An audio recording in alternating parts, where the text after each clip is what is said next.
Ladies and gents, good afternoon. I'm here again. I was feeling inspired, and after last night, I thought, why not? Let's go for it again. I've had a bit more time to tinker around with the setup here as well, which is great. Camera settings. I thought I managed to get a bit of the sound panels up on the wall, but it doesn't sound as I'm sat here like it's any different whatsoever. But hey, there we go. So lunchtime. I'm not sure how many people we will have in. The real main purpose of this is to give me the content on here for afterwards, so we can chop it up to make a nice video to drop onto the main part of the channel. That being said, after I kind of reflected on my little rant last night, a big part that kind of come to my mind is having stood by and watched, let's say, the social media trend around two fish foods this year. It's been pretty big, and to have two in a year, I think, is just about sums up where this is at, and how I felt like it's been a battle for attention. Everyone's needed to make a video relating to it, and I did stand back. I stand back for two reasons, because ultimately with the koi food, and it'll be part of today, is that there is a difficult situation in this. It's all right for me to make content, come on here and go to you guys, it must be Saki-Hikari food, it must be Awaza pumps, all the best stuff. I think it's fairly obvious that a lot of the best stuff costs the most amount of money. And a big part of my content is around making koi keeping as enjoyable as possible, for one, taking away the stress, taking away all them feelings around it. And then ultimately, in amongst all that, is having equipment and setup that doesn't cause you any hassle. And the money that you spend goes towards increasing enjoyment and reducing stress. Now, it's not always the case that the most expensive stuff is the best. It just so happens that in the 20 plus years that I've done this, certain brands have come to the surface, having tried so many. I never want you to forget that. Two things I don't want you to forget in all this, and the advice I give relating to products. There's a reason that I've not gone into selling any, because my position in regards to the advice that I give actually means more to me than making a few quid selling any of this stuff. I feel like the minute I would get involved in selling any of it, I would lose my credibility in respect to the advice that I give. That is genuine. A part of it, I've not a lot of interest in selling the stuff anyway. I want to focus on the fish, but it is genuinely in there in the reasons as to why I don't want to do it. And that neutral position, and the fact that honestly over that time, I have a lot of ponds when it comes to buying pumps, air pumps, UVs, fish food, you name it. From a business perspective, obviously we want to be spending the least amount of money possible, but there just comes certain realities in all that. And no makeup, mate. I've had all this lighting and all this gear. If you saw the amount of gear that I own, it'd blow your mind, mate. Just not been using it, but I've even just tinkered with lighting a bit. I got my beauty lights on. Anyway, back to the advice, and that is so important to me, that there's no agenda to it. The only agenda I have is giving you the best information from all the stuff I've tried over the years for you. Give you the best information. If it doesn't work for you, or it doesn't work within your budget, that's fair enough. What I don't also like doing is really offering alternatives, because the problem is alternatives often lead to a compromise. I've tried these alternatives. So for me to sit here and go, this is the best, but you could do this, you could do this. Sometimes there isn't a half decent alternative, but reality is a lot of the time it's worth trying to find maybe savings or something elsewhere to push yourself to get to those particular items, because of the longer term benefits they're going to bring for you. And the fish food one was part of the reasons mixed up in that, is that just as parents saying here, he switched from Saki earlier in the year due to price increases. That I understand. And we've got a bit feelings for me complicated around it because I didn't want to feel like, no, if a valid reason is around cost, then so be it. But jumping on back of the hype bandwagon for me is not a valid reason. So that was one aspect of it. Another aspect was I wasn't willing to try and get on board with any of these hype products for good reasons. One of them in question, I've tried the food made by the company that actually manufactured it. And then other reasons, it's because at this point I have to, make a call between the social media side of what I do and the brand, the farm operator part of what I do. And the formula I've got creates me success and results every year. Why would I want to go tinkering with it? Well, A is to either possibly improve, and then I'm going to take a deep look into what's out there. And I'm always looking at what's out there, because if you knew what I spent on fish food every year, I know I could save tens of thousands just making one single switch. But I fully believe in the false economy statements I've made before relating to all that. And so I would definitely want to make them savings if I could, but also, it ties into the philosophy. So, when I make assessments, it's not just price, it's really looking, even before I go and use a product, I'm looking at everything around it, the credibility of the people, the experience of the manufacturer making it, and the clout that they've got behind them, even.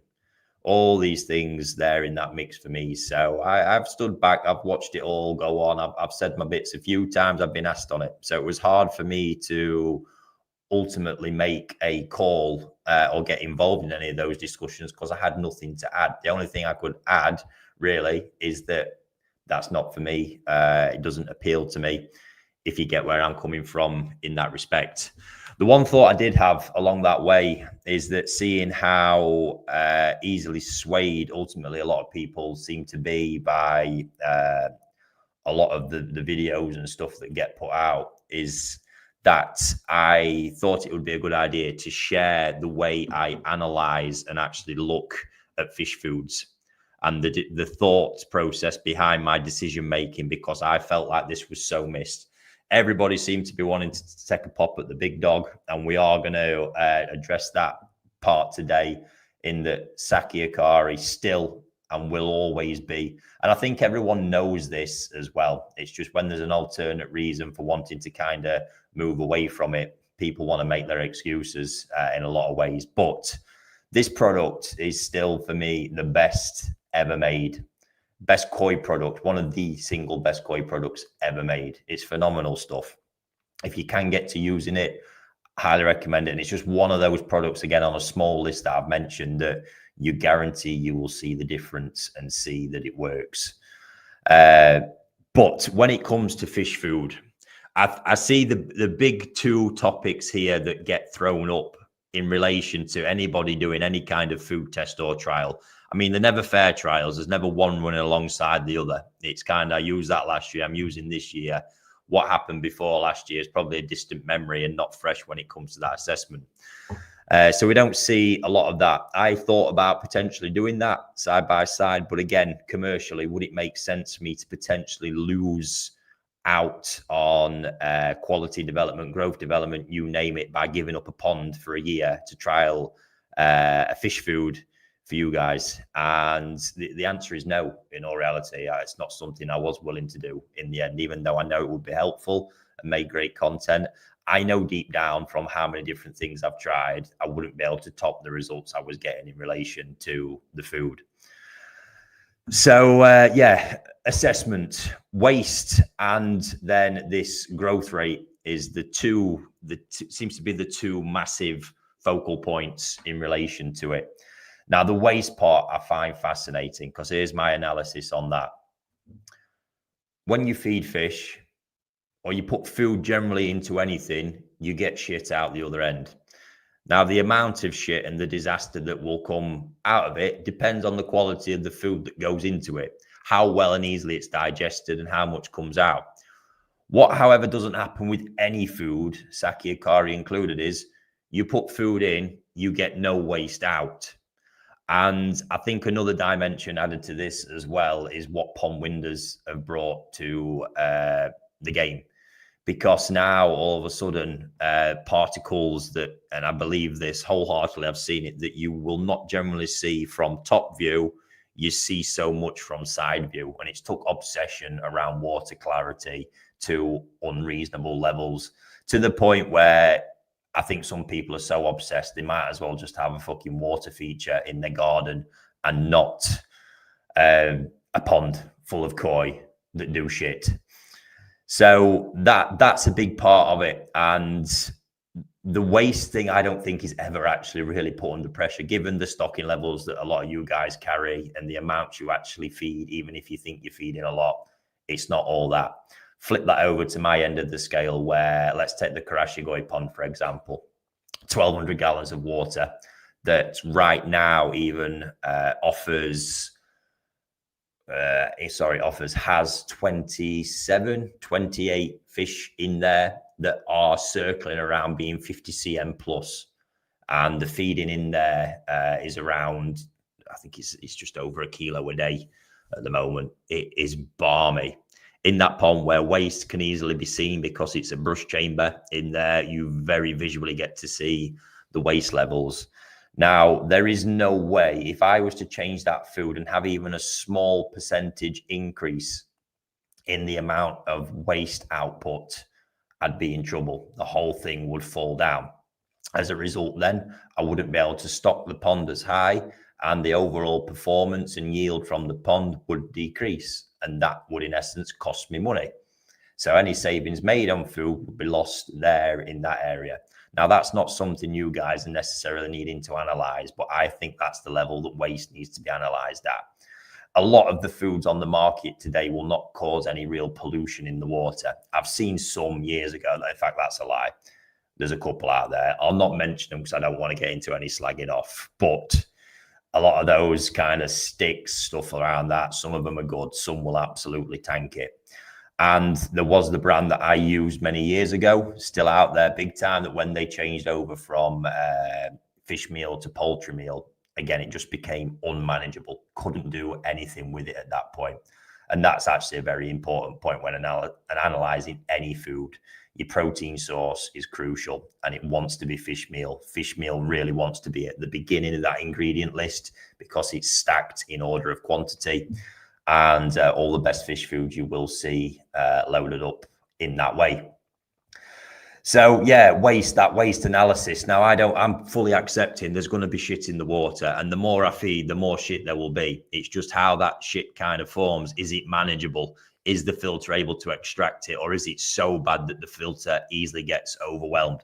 Now, again, in reality, I don't think many foods on the market cause that to that degree. If at the levels that you guys will feed, if you push that up to the level that I feed it at, then yes, you will notice the differences. And like I say, small percentage increases will absolutely tank it. So got to be careful there. So waste is actually probably bottom of my list, unless if I was analyzing it for you guys, that's for sure. From me, a little bit more important, but it's not high on that priority list. The biggest bit, and this ties into the way I look at the whole thing and the whole keep it simple philosophy, is the fish first side of that. They're the bits I'm paying attention to. And the bits of that I think are missed when I've seen anybody else analyzing a fish food. Now, yes, a half decent food, if you've got them in 22, 24 degrees constantly and you feed a decent amount, you're going to get growth. You're going to get weight gain.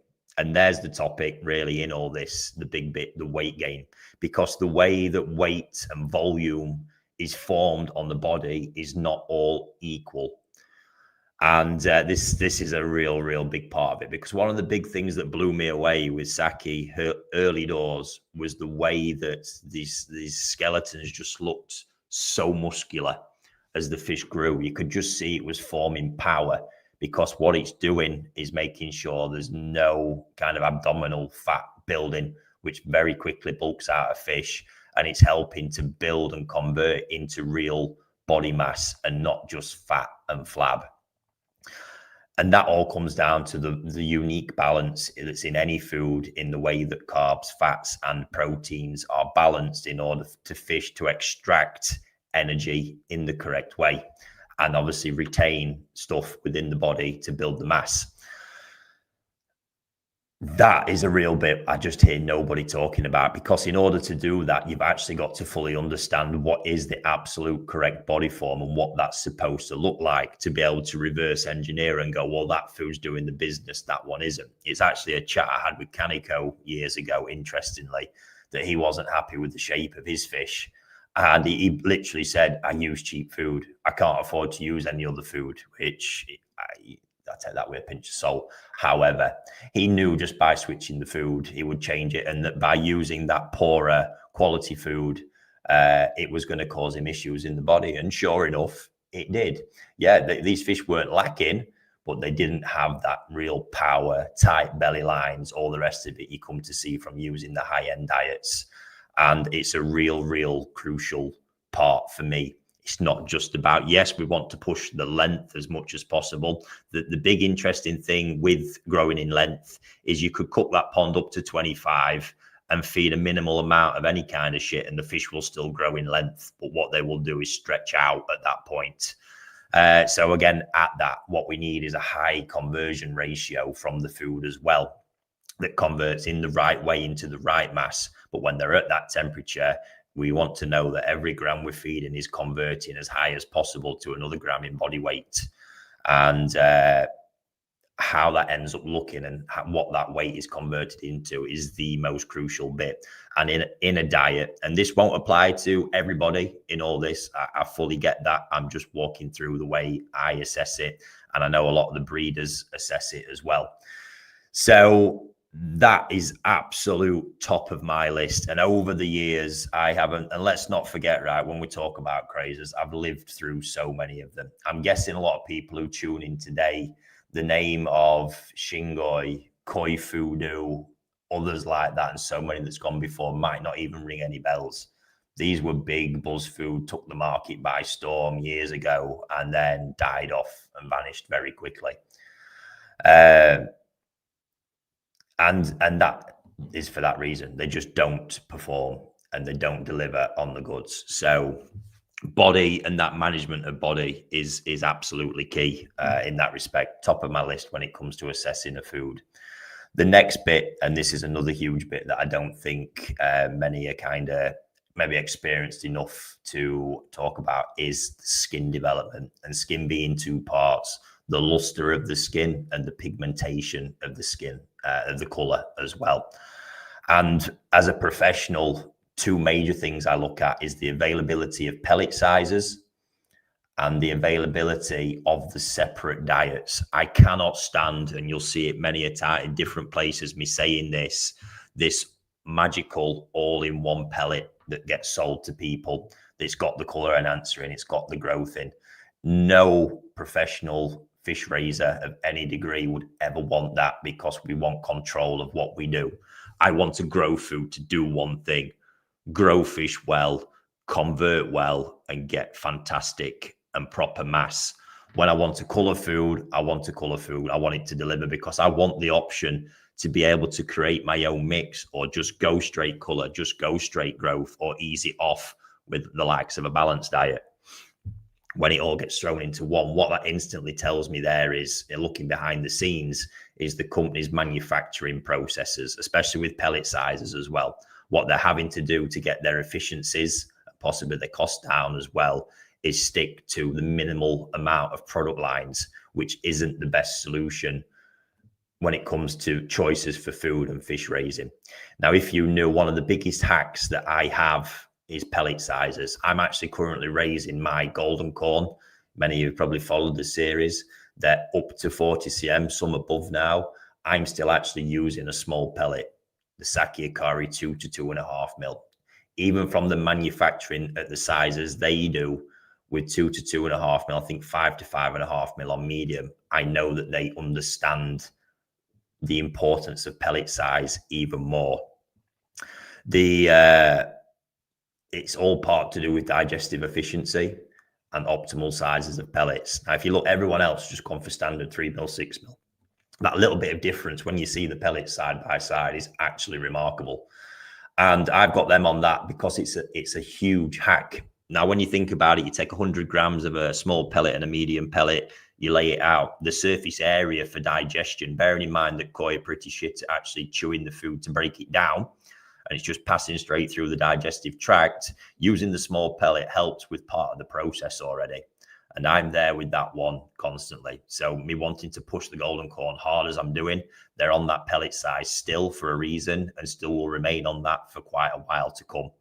And again, it's just one of them assessments. I know just by the sizes that they offer that they know and understand the needs of the people using the food more than others. And then it comes to the colour, like I say, itself, and assessing this. Now, skin luster, really not spoke about enough. Mastering skin luster is one of the hardest things to do, given the battles that we face with water as well. That's an important part you've got to get right. And you know that's a big part of my koi keeping philosophy as well, is that if you're not understanding your water, or even when you do, is keeping fresh water to a minimum and allowing the ecosystem to play its part in the whole thing. But the real magic for me comes from food. This is something I look at in life as a human as well, gut health, and you see all the studies and research coming these days. Now, Hikari went and did something with Saki that no one had ever done at the time, developed their own probiotic, the Hikari germ, which is at the heart of the fish food, and I believe where so much of the magic comes from. In conjunction with everything else, it plays a phenomenal part. And in amongst all that, not only does it lead to, I believe, that health and quality coming from the inside out, and then minimizing external factors from the outside in, is what leads to creating that high level of shine. And you guys have all seen my fish. This is not just waffle. This is not just an opinion. I've shown for the best parts of 4 to 5 years now, them fish. And many of the times everyone's looking at them going, how the fuck have you done that? Well, there's no secrets. I've been telling you how I've done it for quite a long time now. And I believe that stems from that. What that will also stem from is overall health, stress resistance as well. Feeding heavy, how I feed, creates a lot of stress. So having a diet that can help reduce that stress in part of that process is very, very helpful. And I believe it plays a part. And nobody has managed to copy that today, and they never will properly, because as we're led to believe, that's also patented technology that they've developed and put into that food. And I really believe it's the most important part of the true success of that diet. But achieving that skin luster, I've seen in very, very few foods. Quality of ingredients also obviously plays a massive part. It does. But I think a lot of the magic really comes from that. That will then help and feed into colour development as well. It will be part of what allows the shiroji not to get as heavily tanked as it has in other foods.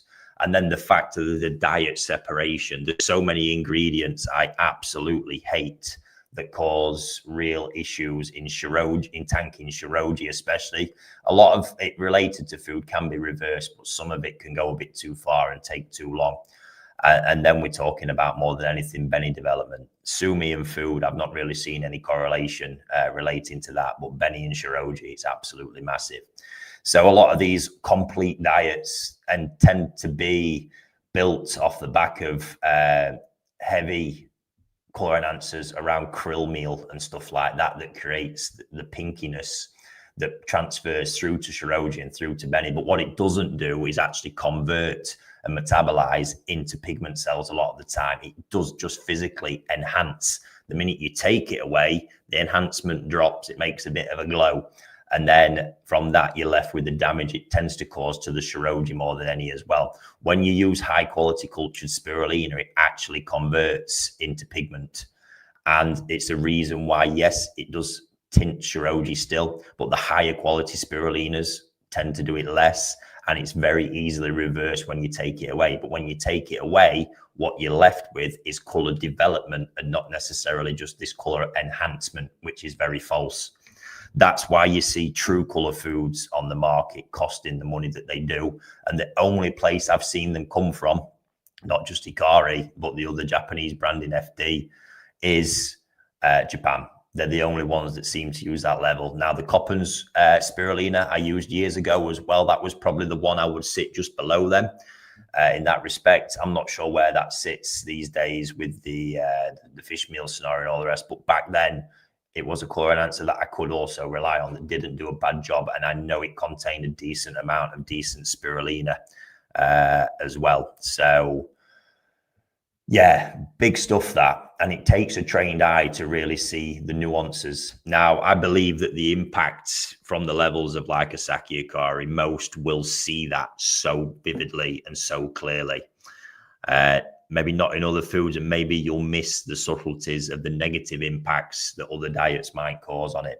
Ultimately, it might not be that important to you. But as a professional, and I know this stuff matters to breeders a lot as well, it's very, very important. And all that coupled with that body element, that is the top priority when I'm assessing a food. And it's the same for a lot of the breeders as well. Of course, cost then comes into it. But in all that, probably from that professional perspective, cost will probably come before waste for a lot of them as well. I've never, ever heard a breeder talk about waste from fish food. It's never it. And let's think about this as well. So in that, coming back to that part where I say I like to make an assessment, obviously I'm always looking if there is a better alternative that could save me 10 grand a year, because let me tell you, that would be the kind of savings, 10 to 20 grand possible by switching diets. I would be all over that, baby, like a tramp on chips, let me tell you, because it would just make sense. But if I wasn't careful, it would lead to false economy. So, and it's always fascinated me, not to sound particularly arrogant here, but knowing the results that I yield, why a lot of these companies throwing foods into the market, I'm not the first person they would contact and go, we believe in this so much, here, try it, pitch it against what you're doing and see where you get. Funnily enough, I never seem to get those phone calls. Who knows why? But the first thing I look at, and the first thing I would look at, is who is the company developing this product, because it ties into the whole credibility, like the credibility of the people and the videos that you watch sit giving the advice. What do they know? What's their history in order to be able to give this information to you guys? Well, I look at Hikari for a start, and bearing in mind, right, with them guys, I don't rave about, their other foods, anything. I believe there's better foods out there than the general staple Hikari range. It's more just the Saki. But when you look at what Saki represents to them guys, we are talking, it's their flagship product. I believe Saki-Hikari is to Hikari what Bugatti and the Veyron and them cars is to the VW group. It's a fuck you to the world. Let's show you what we can do. And there's probably a reason that, they've not had to tinker or produced anything better than that in the past, 20 years has it been going? It's some crazy amount of time. So I'm looking at that, and I look at Hikari as a company and go, well, there's I think, 130 years now of making fish diets, fish foods, and the amount of factories, the research farms, facilities that they've got, the level of people. Can you just imagine the people that they have got stashed away in them laboratories and what they're trying to cook up? And not only that, when they've cooked something up, look at the testing field they've got to go to. They go and give this to people who instinctively know koi on a level that you can't begin to comprehend.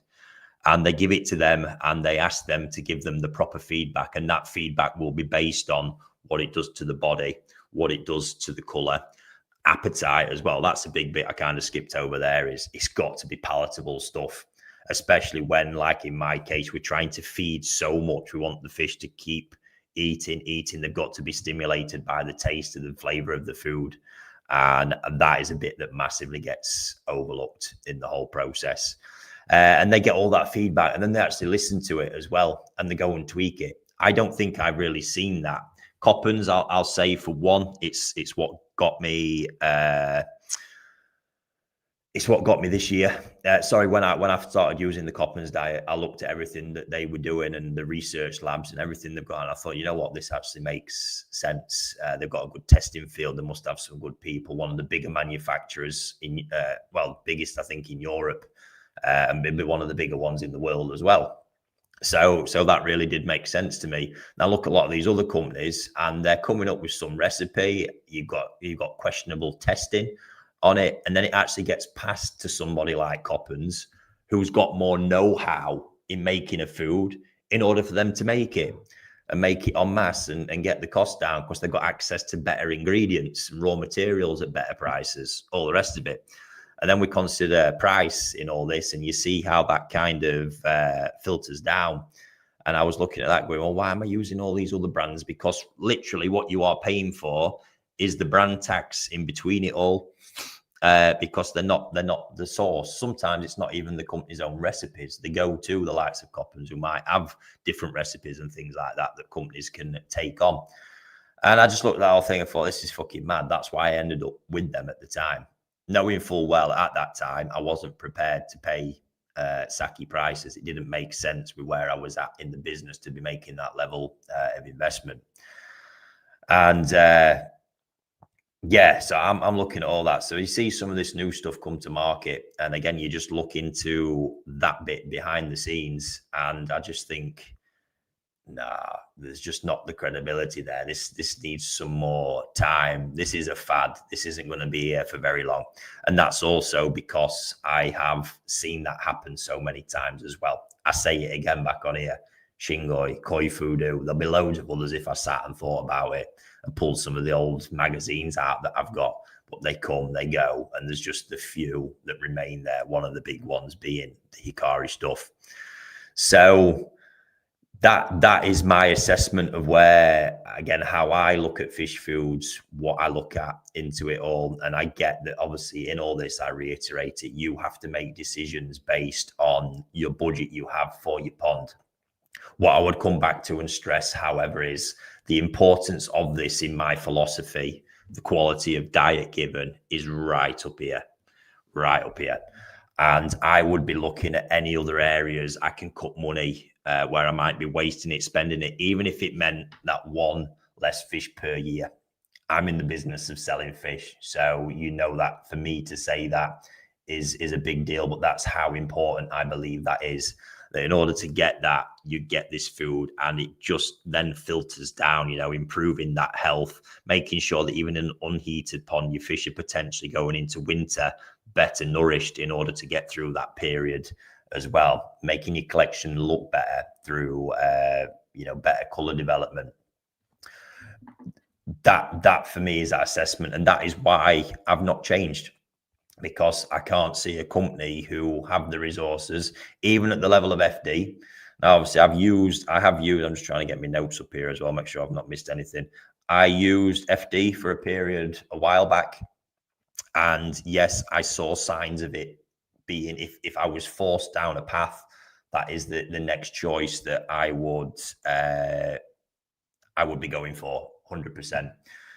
But it's still, trust me, it just doesn't compare. And one of the big things was the waste management. It was very hard to control the waste output. Fish put weight on very quickly, but when they put weight on very quickly, it also tends to worry me about how they're putting that weight on as well. Because like I said, the true kind of muscular body volume takes a long time to develop. So, and this will really tie into what you're looking to get. I heard that question, is it worth me spending the money on such foods? That's just a decision you've got to make, because from your side of the fence as well, ultimately, these are your pets. Many things when it comes to dogs, cats, horses, whatever it is, you make that decision about, do I want to give them the best? Do I need to work within the confines of the budget that I've got? You make those choices. I still will not choose to comment on any other diets. I'll let slip a few times about others if I was really forced to. But I will stay here and remain here for quite a long time. Now, do I wish there was something different? Yes. I know someone here just asked, why is the cost of Saki so high in the UK compared to what it costs in Japan? Now, that one is very simple. Obviously, the minute a product leaves Japan, and some of the costs that have been advertised by people on YouTube out there, they've actually been done it while visiting wholesalers as well. It's actually a wholesale price in Japan. They've got it, not a retail price. But there is still a gap. And the minute it leaves, obviously, there's a lot of stuff in between. You've got an agent. And trust me when I say this, because I have absolutely no love for the distribution company here in England. I'm forced to deal with them because it's the only way to get Saki in the UK. I generally do not like having to deal with people I think are that shit. But I do have to. That's how it is. Unfortunately, there's not a way of bypassing it. But we've obviously got export costs. The stuff has to be warehoused, distributed.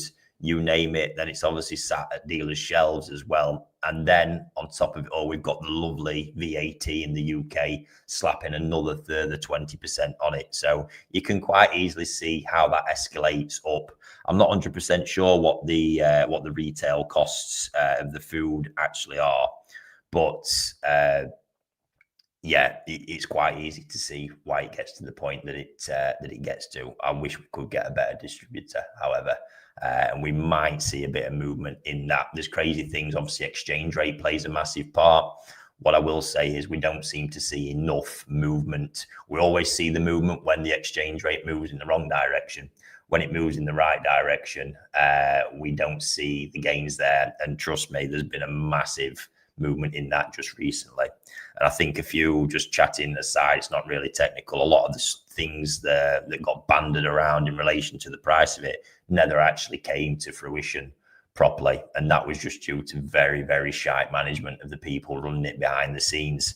They're very unaware that if you say one thing to a certain group of koi dealers at times, it'll be around the whole industry within 5 minutes. So yeah, it's absolute madness.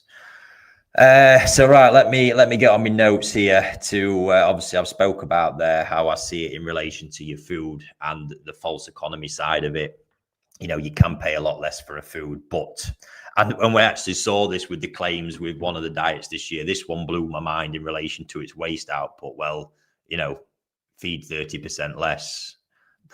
That when I heard that, honestly, banding at one point, it was going to blow my mind to pieces, because that is a madness from my side of it, and from any Japanese breeder I've ever spoke to around that. It's about feeding the maximum food, not doesn't matter if you've got a food with that's good. That's good news, because we can feed more of it and then hopefully get even more out the other end of it. Never has there been a conversation about feeding 30% less to manage the waste effectively. Fucking bonkers. But what you have got to bear in mind, and there's a great video on my channel when I looked at price per kilos of a lot of this stuff, how it does then tend to actually shrink the difference down.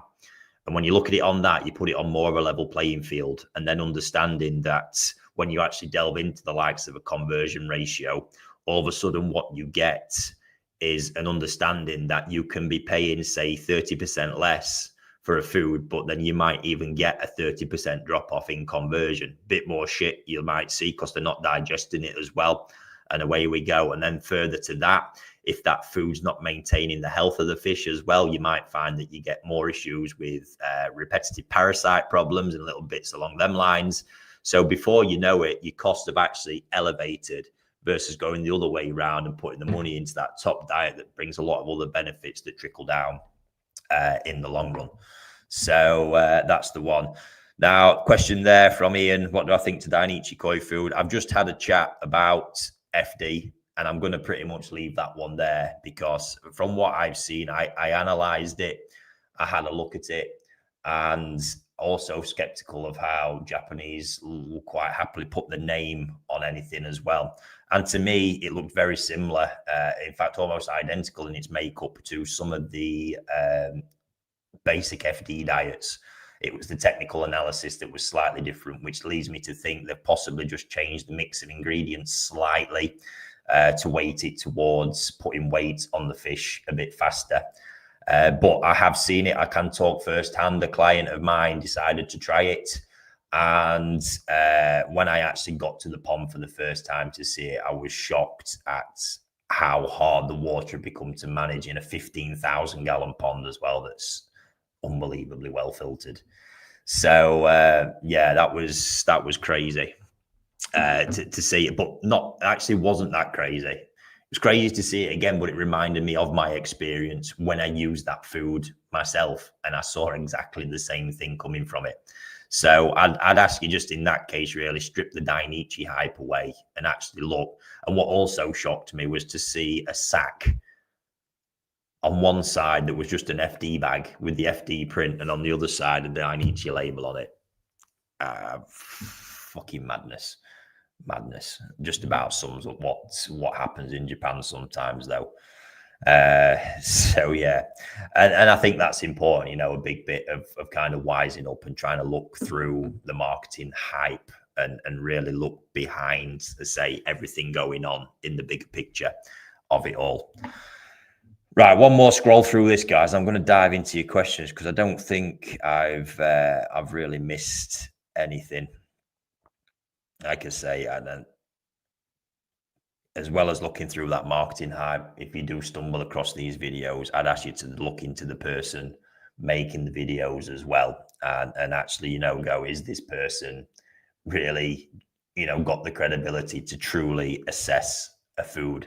It's nice that some people bring information and new products to light. Absolutely, that's always going to happen. You can't stop it, but not just jumping on the bandwagon. And I'll tell you a bit that really does fascinate me is the ability for people who aren't necessarily changing because of price. They're changing because of hype, because they've seen something. They're dead happy with the results they're getting, but we're going to try this anyway. And I'm struggling to see that, because even from a hobby perspective, surely it's just about making everything as straightforward as you can. And especially in fish keeping, when you've got something that works, why do you want to change it? Unless you truly think what you're actually going to be doing is going to bring more benefit, not just to do it for the sake of getting in with the fad or the trend or whatever it is. And it's another reason, again, why I won't just bow to changing that quickly, because it is part of a philosophy of mine that really, really works, and such a huge part of it as well. I still remember back in the day, last little story on that when it was actually run better in the UK, that a guy was actually quite good friends with my dad, and a lovely bloke. And we wanted to do, because our big greenhouse, the one I still use now, it had multi-bays at the time. They all ran identical. And we wanted to use four popular foods at the time, to do a trial side by side and see what happened. Saki was the first one to jump in. This guy, here you go. Here's the food, use it.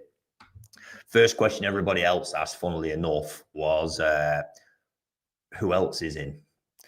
And the minute that stuff got mentioned, they were just tapping out. In the end, it was only Saki that we did it with. It was crazy. And again, I just reiterate the bits, that was a long time ago. And ever since then, so many brands of food that I've used. There's one actually now that became quite popular. The manufacturer of it out in Holland, a company over here took it on, relabeled it. Now, this food was given to me when the company was first trying to break into the UK under their own label. And I still remember now, I fed it to a pond of asagis. Now, bearing in mind how asagi body lines, they're so delicate, traditional in a sense. I had them looking fantastic. Within 2 weeks, I switched onto this food, and not only was it hard to get to grips with managing the water, I can't believe how quickly it tanked their body. They got so weighty and fat underneath. It was honestly fucking ridiculous. If the person had been stood next to me, I'd have strangled them. And it was amazing that when they actually got that feedback, what they chose to do with it was just to fucking try and discredit what I'd said. It was insane.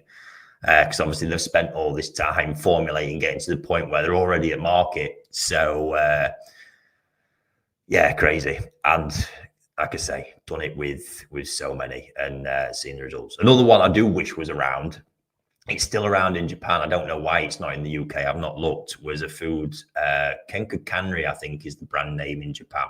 And they make a diet with sweet potato, and one that uses very high quality silkworm and silkworm pupae blended into the pellet. I had a period using that, and my God, body volume gains combined with Shiroji management was just phenomenal because of some of the benefits that silkworm powder can bring.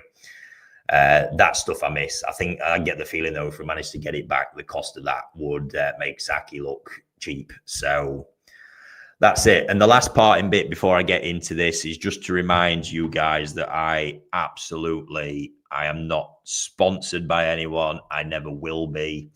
The information that I bring you is solely based on my experiences and what I believe information will benefit you guys the most in your koi keeping journeys.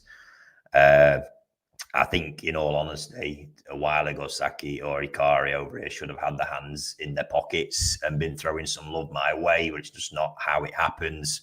The bit I do take from it is that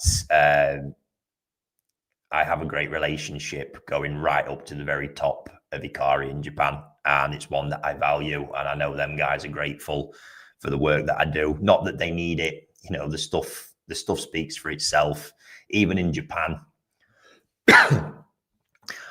And you just reminded me, actually, one of the reasons back from the beginning why I sort of chose this year not to really start going on. Why I took a step back in the whole food debate is that I have spent a lot of this year absolutely fucked off at the distributor in this country. And I thought, you know what? You don't fucking deserve me to even mention this anymore, because they have been one of the direct beneficiaries of me sharing my experiences and stuff on this. So, yeah, but you know what? When I actually look at it, you guys deserve the best information, and fuck them. Oh, we'll stay on that track. But yeah, in Japan, you know, the breeders that choose to use this stuff, even in Japan, it's considered expensive against their other diets. Any breeder you'll ask, oh yeah, it's expensive. It's because it's expensive compared to other options that they've got. But I tell you what, last year, this blew my mind a little bit. I was down in Hiroshima, and I'd been to Saki, which, I mean, everything always looks amazing. Saki have their own variations, all manufactured by Kirin, which is the company that owns Hikari. And they tinker because they've got the clout to do it. That's great. And I'm visiting a couple of other farms. We got to Saki Company, which was set up by the uncle from the main Saki operation. And I was just looking around at the fish, and honestly, just the difference in the way the fish were behaving, how big the body looked, just the shine, the sheer shine of these things glowing in the water. And the customer with me even pointed it out. And I've just happened to walk into another fish house where the fish hit you, bang. And sure enough, you've got the bags of sake laid all over the place. And I thought that about says it all. This guy was fully committed into it, using it. He's actually one that feeds heavily in the indoor ponds. And clearly, you know, for him, he can get the price for the fish, and it was a no-brainer. But it was amazing to see that kind of night and day between some of them other places I'd visited to go, fuck. And that's exactly why, again, my same impression. And I think probably the impression you've gained from watching the fish that I post, I'd like to think often you're looking going, fuck, you know, that is experience combined with having the right tools. So enough of that. I'm just going to say it one more time, guys. That's my take. That's my opinion. I never want anybody to feel shit if it's truly unachievable. There are other options out there, and it does stand alone for me. I think new foods that have come to market this year and others out there, all kind of in the same category. I would just ask you to use the knowledge and information that I've got in how it's analyzed and truly look. And I'm not saying some of them out there aren't decent foods. That's the point. There probably are. There is a lot actually of decent foods. I use that word. It's just, and the normal Hikari ranges, I would actually put into that category as well as just being decent foods. And probably, I don't know where they sit price-wise in comparison to, like, I would argue, again, I say there's probably better ones out there for in that price category for them. So there we have it, ladies and gents. There we have it. Right, let's have a look. We'll have a look up. No, not been a short video actually, mate. I probably could have kept rambling on, but I don't want to get repetitive.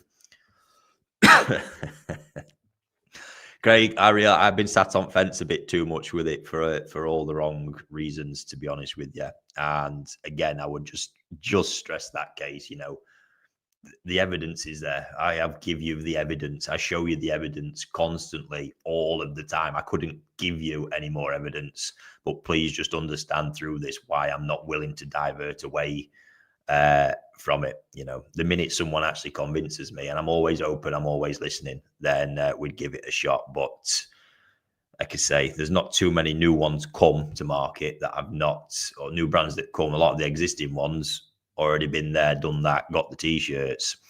Good afternoon, Ricky. In the summer months, I use 60-40 mix of sake growth and colour with a small amount of Kiyomizu adult sinking added in. I switched to balance, cooler weather. Yeah, absolutely.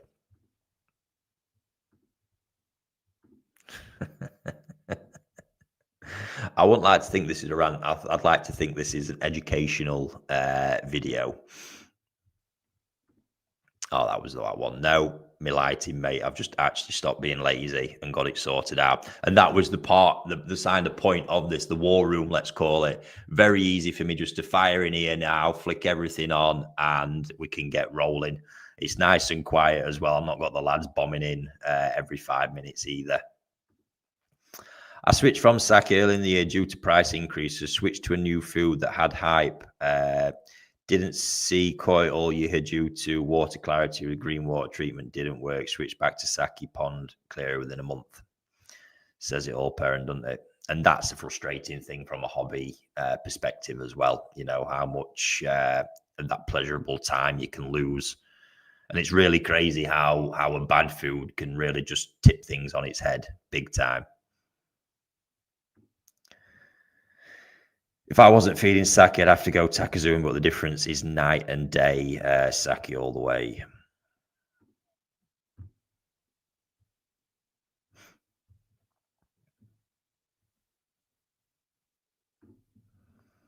Hey, long time no speak. I've tried the new thing on the market this year and had loads of green water. That's interesting to hear that twice in the same conversation. Hi, Ricky, do you ever use balanced sinking? So, yeah, I've spoke about sinking food before. There are pros to it. One of the reasons I'm against it sometimes is because of its management. If you're using it via an auto feeder and you're not there enough in the day to monitor it, there's a high likelihood if you get it wrong very quickly, you're going to end up with a bottom drain full of food and some really heavy water pollution. In Japan, a lot of the ponds, mud ponds, use it. That's for predatory reasons. It's for very practical reasons. So a lot of the breeders that would actually use it indoors as well, it becomes for more practical reasons. Sometimes it can just be prevent damage. When we're heavily stocked and we fire food, and you've all seen it, the charge at the wall, bang, split fin central.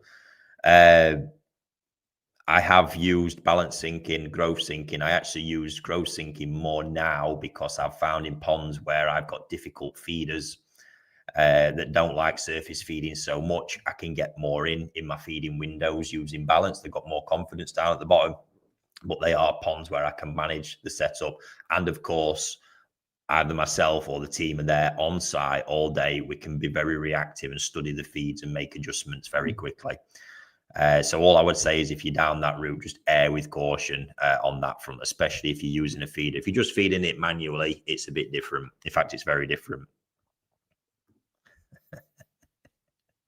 Yes, I do, believe it or not. But this is the big thing, you know, when you're so enthused and passionate and in love with what you do and you get to do it every day, you don't ever real feel the need to stop. In fact, stopping is the sad bit sometimes. So, but yeah, day off. Saturday, I'll be over at Wharf picking my new Zebraplex up. So, call it an off day if you like. More fish, just hits a bit differently, that one. Hi, Rick, in your 1,200 gallon ponds, how big do you think you could grow your koi if I only had 10 in there? That's a good question, Kev. I think the biggest thing with it would be that if we started off, it's kind of this incremental process, because let's not forget, I started off with, I think, 300, if I remember, 150 Karashi, 150 Chagoi. And we do the continuous selections and keep weaning it down to allow us to keep pushing that growth. I don't actually think we'd do all that better with it. Might be able to get a bit more volume on the fish because we could feed heavier. But I think ultimately the way that I do it, I don't think the results would be much better, Kevin, to be honest. I think what that would have to be is I'd have to compromise on that stocking if I wasn't getting the performance out of the food and the system that I managed to get. Another reason would have been, yes, I might have yielded a slightly higher, digestive efficiency through oxygen management is the biggest problem for me with the stocking levels. 10 fish would have made that a lot easier, but 10 fish would not be practical from a commercial aspect. What I've spent in algae treatment this year would have been cheaper to buy Saki in the first place. Crazy. Just the lighting, Richard. Just the lighting, mate. I've got a nice warm tone on this side. Here we go. Somebody remembers Shingoy shouting loud from the back, and a local guy near me trying to push it, part of his business. Yes, both disappeared, funnily enough. Yeah, I don't know if anybody out there remembers the adverts that came. I'll have to try and dig one out. He really rocked the market because he was using seductive pictures of women amongst the adverts as well, deploying to those tactics to try and sell it. And honest to God, I've just seen so much. It's no wonder that I'm very, very skeptical. Eric, a nice cheeky live surprise. Yes, we had an NBC Kiyotsuori for over 10 years who's had a belly, typical English shape, just feeding a sake diet. He's lost the belly and looks so much better. That's amazing to hear. It really is. I've got quite a few pensioner koi. Is it worth feeding sake? Does it benefit? I think possibly from what's just been said in that previous comment, but ultimately that's a decision as a koi keeper you've got to make. But let's not forget, like I say, the overall benefits it can bring in improving how easy it can make your system to look after, and potentially improve the health of the fish from a very, very good quality diet.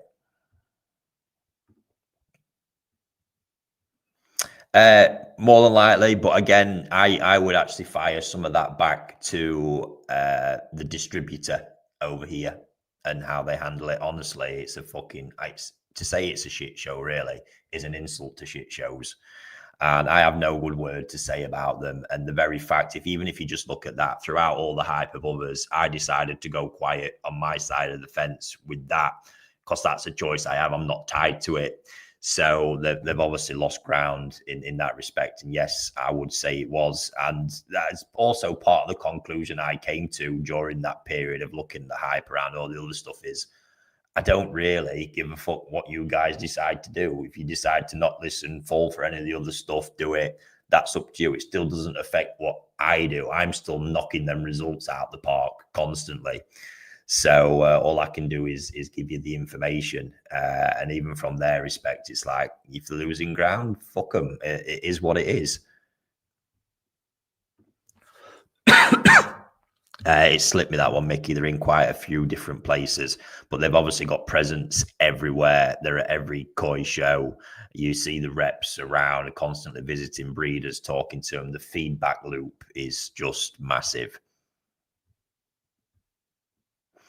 I think we've touched upon that one earlier in the video, Dave. Eric, have you heard enough of the benefits of Saki-Hikari? Is it really beneficial over and above the other sake products? I've still not really tried it. There would be some difference in it because I trust in them as a company that they wouldn't have brought it out if they've not got some considerable benefits. There's actually only, because I've never had it, there's a few occasions like now where I've got fish recovering from sleeping sickness where that would tie in tremendously well. But I kind of see that. I don't really see that as a great product that transfers through to your guys' end of things as hobbyists. I think the scenarios where a recovery-based diet is needed is very minimal. If I look at that, it's a very professional focused one, like Saki Deep Red that people often ask about. I don't think that is a great commercial product either. It's for somebody with a very, very specific purpose in the koi show scene. I see people leaving the hobby this year than ever. £500-600 a month in gas, electricity, £100 koi food is just insane. Completely agree, Dave. And that's where we're obviously looking at all elements. Is there other ways? Because you say that I look at the bits that people are paying out in fluke medications. That's why I'm keen for that to be addressed more along them lines.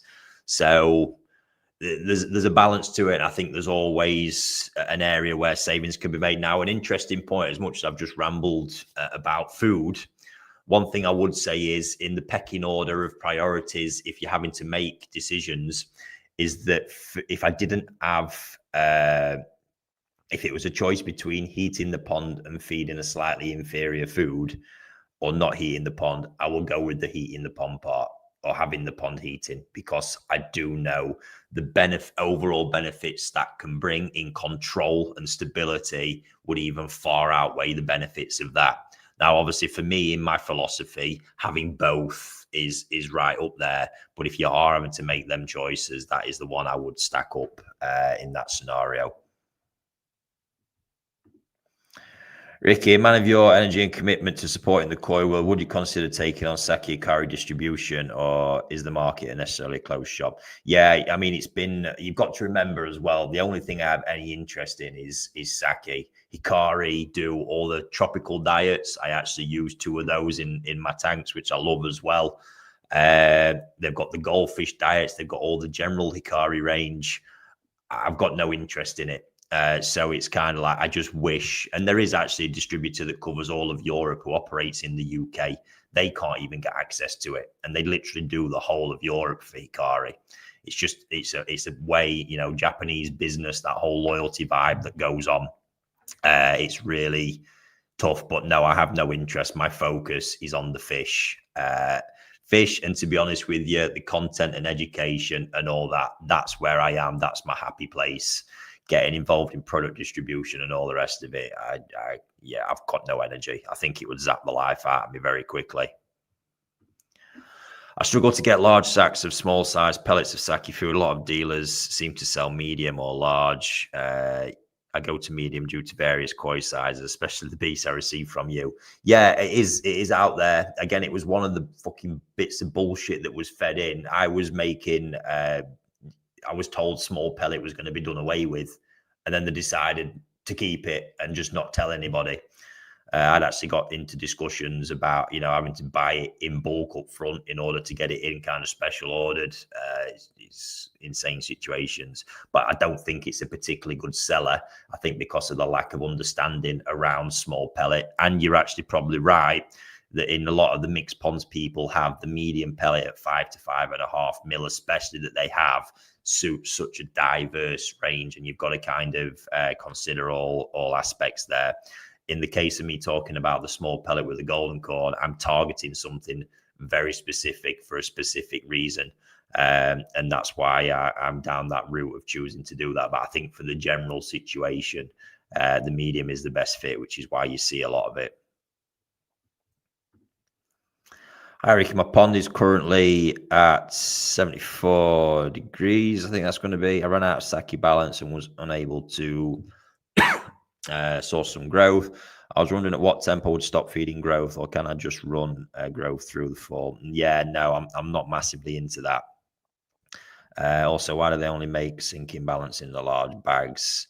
No idea, buddy, on that one. But growth for me, 18 is really the cutoff. And when I say the cutoff, that's the bare, absolutely stop. Below that, if I'm using growth at 18, it's for tactical reasons, because I know the filters themselves struggle to cope a little bit with that diet at that temperature range, because it's not a good match. And I'm basically using it because I can bulk fish very quickly by dropping the temperature and feeding that diet. That would be a bit of a hack for koi show preparation or something along them lines. But you're not going to do it for massively sustained periods. So I think the real cutoff even is around 20-ish degrees and above you want to be with that one. So I wouldn't get too cold on the growth. I think you're going to lead to some inefficiencies in your system, to say the least.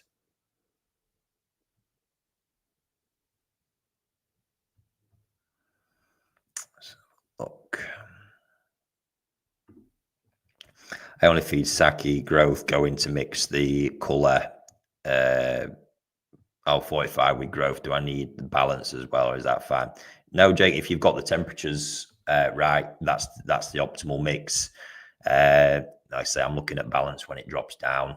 I'm also going to do something interesting with, so I've got some DK Shiros, small Nisai in that I'm going to grow through.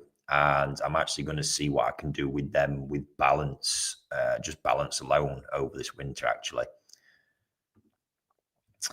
Gary, 30-year hobbyist, use sake balance for 18 months. The look of the fish is so much better. Worried now they're going to outgrowing the pond.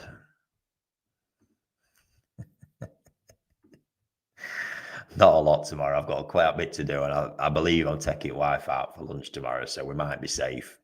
Unless I could be funny, get a bottle of wine down me and see where we go. Ian, have you ever thought at looking at producing your own food?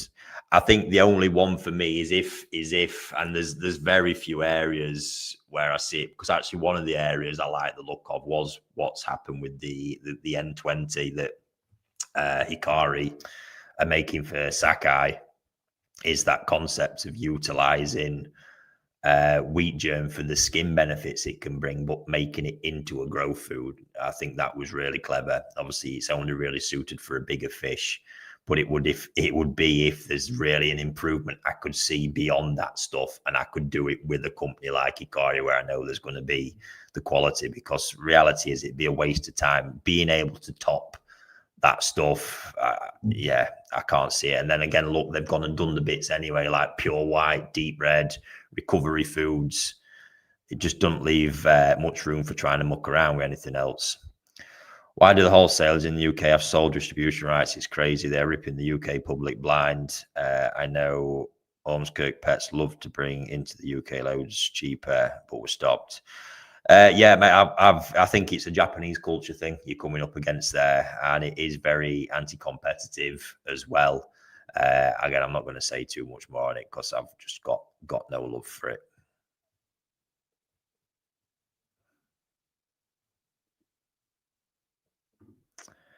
Sorry, I missed the beginning. Does wheat germ have its place? I've said this many a times. I don't believe wheat germ can be a useful ingredient, like I've just described there. There's some benefits to what it can do to the white skin. But winter foods, as in wheat germ for when it gets really cold, that concept, and I will always keep saying it, I believe those types of food were made just to sell fish food to koi keepers in winter. If we look at what most of the breeders do, they have, it gets to a certain point, even a lot after harvesting in autumn, don't feed them anything. They're in unheated ponds, and they don't get fed a thing until it comes back round to spring again, because they know what I know. The filters, more than anything, can't cope with it, and digestive efficiency is poor. It's less stressful for the fish just to be left alone to survive on what's in the pond. But that being said, that's also why the summer before that is so important, to build up them reserves, get everything in the right condition, ready for that winter coming up. And I know fish and carp do feed in winter. It's one of the better times in lakes, but we're not necessarily talking about carp here. They stress a lot easier, and they are different beasts in all reality. I no need to now, Mickey. This will be here for me to refer people to. Hi, Ricky. I heard Denichi came out with their own actual real brand, but I haven't seen it here in the USA yet. I think I've touched upon that a bit earlier in the video as well. Estelle. Great advice. Once again, just a shame Saki UK distribution is, I think it's pulling the public's pants down. For example, 25% off of Perfect Aquatics on Saki, £1 commons to win. I still don't pay that. Yeah, I'm not fully making sense of that, but yeah, there we go. Look, I can't, the pricing side of it and the business side of it is just something we have to deal with. Like I say, if I could have an alternative, I would, but please do understand as well that there are just realities there are realities to getting that product from Japan and how it has to be done in order for a dealer to buy X amount of it, to put it on their shelves, to buy X amount of it, for you to buy X amount of it. And the same could be said for the cost of koi. I'm not defending anybody here, but yeah, you know, koi in Japan are a hell of a lot cheaper. But by the time they've had to work through the process, now if you as a pond owner want to even fly out to Japan, there's £2,000 to £3,000 gone straight away. It makes everything a little bit more expensive, doesn't it? Then never mind getting them back and all the rest of it. So, you know, as with anything, there's supply chains. And that is what obviously leads to the costs that there are. We've seen other Japanese brands go to European manufacturing, but it's come at massive compromises as well. And I believe the product lost all authenticity because of it. Again, Ian touched upon that one. It would be FD. It would be difficult, but it would be closest to the result. When I'm talking about body volume, skin luster, shine, color, that's the one that would deliver the closest results. The system would be harder to manage because I've experienced that. Fred, there's one of the bits I've touched upon there. You know, one of the brands, new brands to market this year, not used it, not intending to. I look at the whole picture and I can't see, just for one, the fact that there's no separation in the diets. It's this one pellet, poor pellet choice, availability sizes, you name it. It's actually a reason EA growth food is actually a very, very good growth food. I've used that for a prolonged period of time. The reason I stopped was because I couldn't get anything else in the range and I couldn't get it in a small pellet. So it just didn't make sense. But I'm sure if you stacked that stuff up against the likes of Nutrimere and other products in the market, you would find that exceeds expectations massively. It was phenomenal from a waste perspective, and the way it bodied stuff up did really well. So I can't comment directly on it, but please just obviously listen to everything else I've said in the video there on my assessments of it and looking at that. And again, you know, I'm here. I think if them companies truly believed in the foods that they were selling, they'd be knocking on my door saying, here, try this and tell the world what you think, because we believe in it that much. No, I think I've mentioned about feeders in some videos. You'd have to dig deep into that one. I don't know what exactly, but the best feeder right now is the JBL one, hands down. I think for value, for money, what it offers for the money, it's fantastic. Still the best, again, I'm going to say, is the Japanese Fukushin model. Cost a packet over here, though, again, much cheaper in Japan. If you can go out there and bring one back, fantastic. But by the time it's all shipped and done, and 20% VAT whacked on top, you see a very different scenario to it. But it's for different reasons as well. Again, it comes down to that professional level of control that I need when I'm using it, that is just lacking in areas of the JBL one, and overall reliability as well. I've got to say, with the JBL one, I've had a lot of them, and there's been a lot that do just go to shit. But that's from me having a hell of a lot of them, you know, and trying it that way. And they're in a very intense environment as well. I'm not sure if that plays a part. It does tend to test a lot of equipment. But I think anything beyond that, the JBL one is the only other one that's made me stop and go, that's actually worth a punt for the price difference, because it can deliver me a lot of the way to where I want to be. Agree with that, Ricky. I would love to try Saki at some point, but have to put more towards the air source heat pump. There you go. Look, has been a complete game changer last month. And that's, again, I will stand by that. You know, if that has to take priority, that's the one I'd be going for.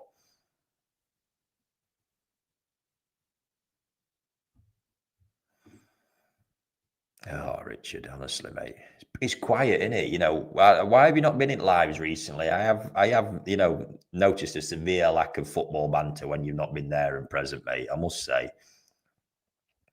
Ricky, do you always have some colour in your food, or are there periods where you just feed growth? I'm in the south of the US with long warm seasons. Yeah, in your case, long warm seasons, I'll be getting growth in there all the time, because you stretch. Colour. You're stretching it. You know, as these things are growing, you're stretching it out. Also, it's balancing it with light exposure, because that plays a big part in colour. Depends how much light you've got in there. It's a case of balancing it, because you don't want to overdo it. I've actually used less percentage of colour this year. Just something I was playing around with to see how much light was actually having an impact in all that. And I've not noticed too much of a difference, in all honesty. But there's certain varieties as well where, you know, you just need to absolutely hound them with it, especially if you're growing them intensively. You're going to do things differently when you've got cooler waters and fish growing slower with decent light exposure versus the same light exposure, warm and growing quickly. Good afternoon, Rick. I'm about to get Saki-Hikari balance and wheat germ and garlic. What mix is best? 50-50 or 60% wheat germ, 40% garlic? Ricardo, honestly, mate, I would just go with the Saki if you can, and try that, even if it means feeding a bit less. It is one thing that they said, and it makes sense, that obviously you can dilute the effects of it, and the effects the Hikari germ can bring when mixed with other diets. The Japanese, even back years ago when I was getting lessons from them, were very, very keen on that one. So be worth a shot, mate, 'cause I would question whether the other bits are actually going to bring anything to the party for you.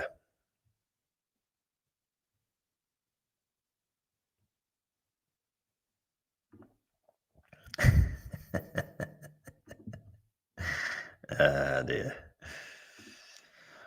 What are your thoughts on the people who only feed wheat germ, Hikari? I've seen some people have massive growth and skin quality using it. Yeah, I've seen that. I've also seen the bodies on them fish, and it didn't impress me.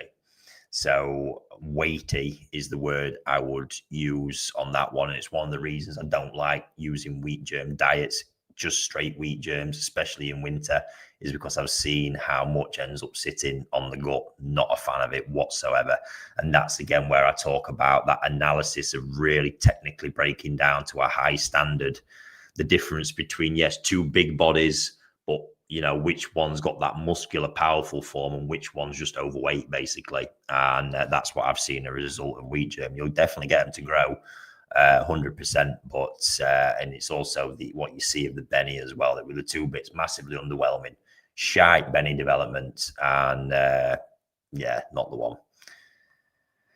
Yeah, that's Richard. That's for a different video. That might be Friday's video because they're getting on my fucking tits at the minute. But if you start again, would you use drum filters or avoid them? I think my whole problem I'm trying to hack right now is how the fuck I get rid of them drum filters I've got, because it's just too much hassle. But we'll save that one for another day, mate, for sure. I've got 2 comments left, guys. I'm going to call it that because my throat is drying out, talking as I have done for an hour and 16 minutes. That was a nice lunch break. I suppose I get back to writing up assessments. Enjoy, Mickey. Enjoy, mate.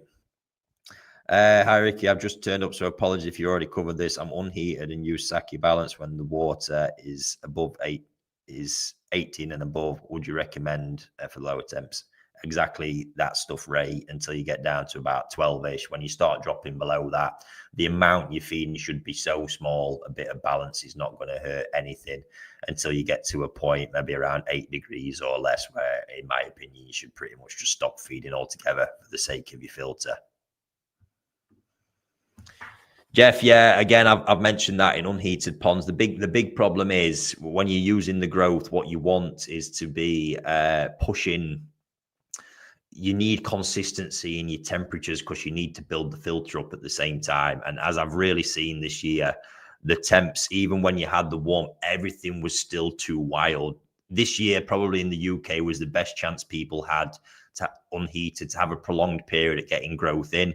But the last thing you want to be doing is firing the growth in and having temperatures, doing this. So yeah, I think nothing wrong with going that, because that's going to be better suited as a diet to handling all the peaks and troughs. And trust me, balance, some people might not know this, balance actually used to be called basic diet. And I know for a fact they knew it was doing the food a massive disservice, because I think balance, probably as an all-round food, destroys most things out there. In fact, I know it does. I'm going to show that through the DK Shiro raising video that I'm going to do with this winter grow on. And yeah, it's a great food. So I think for that ultimate consistency, that's the best bet. Sticking on that all the time. Happy days. Right, ladies and gents, thank you very much to everybody who has tuned in. I hope you've enjoyed that. I hope you found it enlightening, and I hope you've took some advice on that. Please, obviously, clearly understand my reasons for doing it. I want you guys to be eyes wide open when anything's getting thrown at you. I'll be here fighting that corner for what I believe in until somebody manages to truly come up with something better. It's not happened yet in best part of 2 decades. So yeah, let's wait and see. But like I say, if it's not a viable option for you, and I would really push and consider you to see if you can find the room within your koi keeping budget to make it a priority, because this is one of those products, like I've said with a couple of others, PSB, K1, now moving towards K plus, core. PSB I don't use too often, but it is one of them products that people see results from it. And that's what you want. You want to spend your money and see really decent results. And it truly can't be said of too many things out there. As for all the fads and trends that go around, let's see where they're at in even 6 months' time, because it was amazing to watch two be crammed into this year alone. So we'll stand by and say that, but I promise you, I won't be staying on fence with it anymore. And yeah, long live Saki-Hikari. Long live Keep It Simple. Enjoy the rest of your day, ladies and gents, and you'll no doubt be hearing from me again very, very soon.